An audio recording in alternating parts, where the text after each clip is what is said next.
Hello and welcome. My name is Scott Lee, and I'm going to do some reading from my new book, Life as a School, Love as a Subject. This is the last chapter. I almost used this for a title for the entire book. It's one of the most important things I've ever come across. Chapter 8, Death, the Greatest Adventure. It is made up of several different segments. Here's the first one, Invitation to Heaven. We have an interesting euphemism for death. We say, he passed. I suspect we all pass. It's just some of us learn more than others. I'm no expert, and I could be wrong, but I think many people are confused about heaven. They believe heaven is where their will is done all the time. I don't think so. This line from the Lord's Prayer, Thy will be done on earth as it is in heaven, clearly says to me that heaven is where God's will is done. It's not where man's will is done. Earth and hell are where man's will is done. I've heard people say no one gets out of here alive. I disagree. I think we all get out alive. It's just the body that doesn't survive. The spirit does, and is faced with a decision, a very important decision.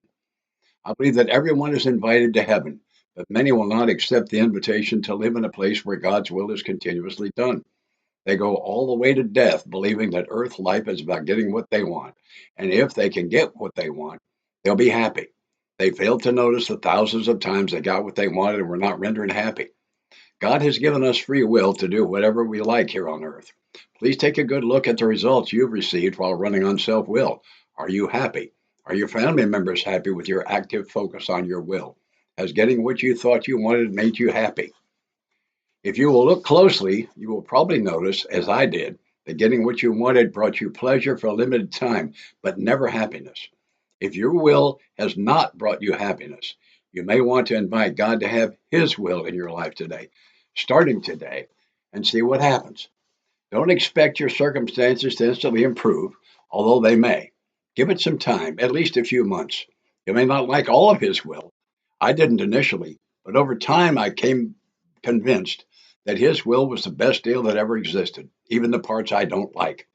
Those parts I didn't like turned out to be places where I resisted learning lessons or still wanted my will. I'm convinced as I write this that God's will is the best deal available to me or anyone else, and always will be.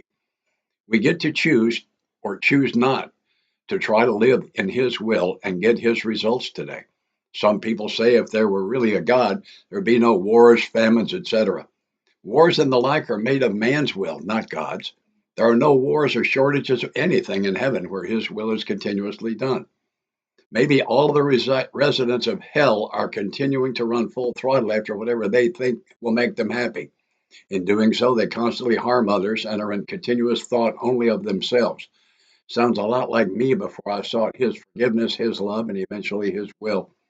I suspect that heaven and hell have one thing in common. They're both full of volunteers. There are no conscripts in either. I can choose to invite God's will into my life each day while I'm here on earth and eventually find myself in His heaven, or I can continue to run as hard as I can after my will and end up in hell where my will is done. I've chosen to invite God to have His will in my life today. I've been making that same choice daily for many days in a row. It's my hope and prayer that I will have made that same choice on the day I leave this body. I believe that on that day, I'll be lifted into His heaven and will bask in the sunlight of His love forever. Here's a second one. The title is My Fear of Death Left. Many years ago, I was sitting at my desk typing when I suddenly got a small pain in my lower back. Within 10 minutes, I was in pain I did not know was available to someone who was conscious. I thought that much pain would knock me out. It didn't. The term writhing in pain means that the pain is so severe that the sufferer cannot be still. I knew I could not find a body position that would relieve the pain, but I couldn't stop trying. About 5 years before this event, I had been blessed with what some people call a conversion experience. I call it my white light experience. And that's what I was bathed in as I received God's forgiveness for the worst thing I'd ever done. A few days later, I offered myself to Him to do with me as He pleased, and I so wanted to just be His man. As I rode to the hospital in severe pain, it occurred to me that I had offered God my will and my life, but I never offered Him my death. So I did. I prayed, God of love, I'm not asking to go. But if it's your will for me to die today, please take me. And I meant it. My fear of death has been gone since then. I didn't mean to, but I checked to see if it was still gone a year or so ago. My best friend and I are both between wives, or maybe completely out of the wife business, we're not sure. We double dated a pair of ladies to a Mexican restaurant.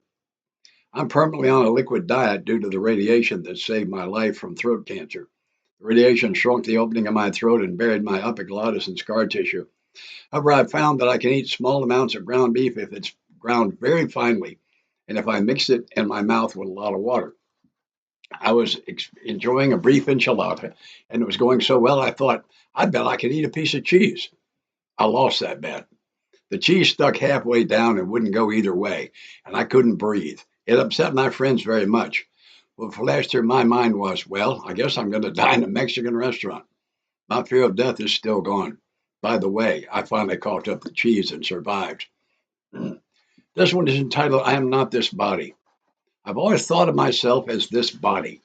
I'd say things like, I'm 6 feet tall, or I have brown hair, or I'm Caucasian.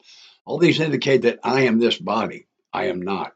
I am the spirit who currently inhabits this body. Changing my thought process to my body is 6 feet tall and my body has brown hair, my body's genetic history is Caucasian has changed everything. When my body was 60 pounds overweight, I'd say I'm too heavy, as if my weight was the problem. It wasn't. It was the result of the problem. Then I thought that the problem was that I ate like an unsupervised third grader. But that wasn't the problem either. It too was a result. I've never solved any problem by working on its results or symptoms. To solve a problem, I first need to understand what the problem really is. The real problem was that my spirit had not yet gained mastery over my body's urge to eat in an unhealthy manner. Working on my weight, not the real problem, didn't work. Working on my eating, also not the real problem, didn't work. Doing the daily spiritual exercises that render my spirit strong enough to override the body's urges is working, and I will have to continue these daily disciplines if I expect them to continue to work. Though I am now severely limited in what I can eat because of the results of my cancer treatment, I still need to make smart choices. I'm learning to eat like an intelligent adult, but maintaining a healthy spirit is the key factor in solving the actual problem. This life isn't for the body, it's for the spirit, and yet my focus is frequently drawn to things that I think will please the body. One of the other significant problems that thinking of myself as this body creates is that I think of others as their body. This sets me up to judge others as too heavy, not pretty enough, or too dumb. When I see another as a spirit inhabiting a body, I see a spirit in training that may not be as far into said training as mine is. And instead of condemning someone for a given characteristic, I will wonder, how can I be of service to this precious spirit? What can I give? How can I help? This is such a profound transformation that I don't think the word metamorphosis covers the magnitude of the change. Moving day. Several years ago, an elderly gentleman came to me and asked for some of my time. I will be forever grateful that I gave it to him. He told me this story. A few years ago, my wife of 40 years was in hospice, and we all knew it wouldn't be long before she passed. There was no unfinished business between us, and we were still much in love. I was holding her hand when I saw her take her last breath. As she exhaled for the last time, this wonderful feeling like nothing I'd ever experienced came over my entire body from head to toe. I don't know how to describe it except to say it was gentle, warm, and most loving. That fabulous feeling lasted for about 5 minutes and then slowly subsided. Then he said, I've listened to you for many years and believe you are very connected spiritually, so I wondered if you have any idea as to what that feeling was or what caused it. Today, as I look back at that incident, it looks to me like one of those times where I was so connected to the infinite that I simply knew that the God of love had a message for this man, and I was blessed to be an open channel for his delivery. I said, I think your wife's spirit gave your spirit one more full body hug as she departed for heaven. He burst into tears and cried for several minutes. When his tears subsided, he said, I've never thought of that, but I'm sure you're right. Thank you. Death, the greatest adventure. Another major change generated by the concept that I am not this body has been my completely new idea about death. Death, as you have probably noticed, has a bad reputation. If I think of myself as the body, death looks like the ultimate bad thing. When I think of myself as the spirit temporarily inhabiting this body, death looks more like moving day. It looks like a time when I, the spirit inhabiting the body, will move out of this temporary efficiency apartment into a grand new habitation, commonly known as God's universe, and more. I'm 81 years old and I'm excited about dying. Yes, I'm excited about dying. Why wouldn't I be? Don't misunderstand. I'm not in a hurry, but I get excited thinking about all the amazing things waiting for me on the other side. Death was invented by the God of love, the same God who invented watermelon, ice cream, and sex. I've seen his work.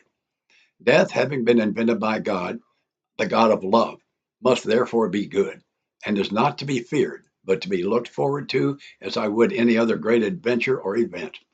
My fear of death is still gone, and has been replaced by a joyous expectation of a fabulous afterlife with him and with all of you. The astronomers tell us there's a storm on Jupiter twice the size of Earth.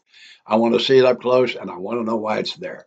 I want to travel the cosmos and see the stars and planets and nebulae. I want to walk through the pearly gates and hug my mother again, tell her how much I love her, and thank her for being such a great mom to me.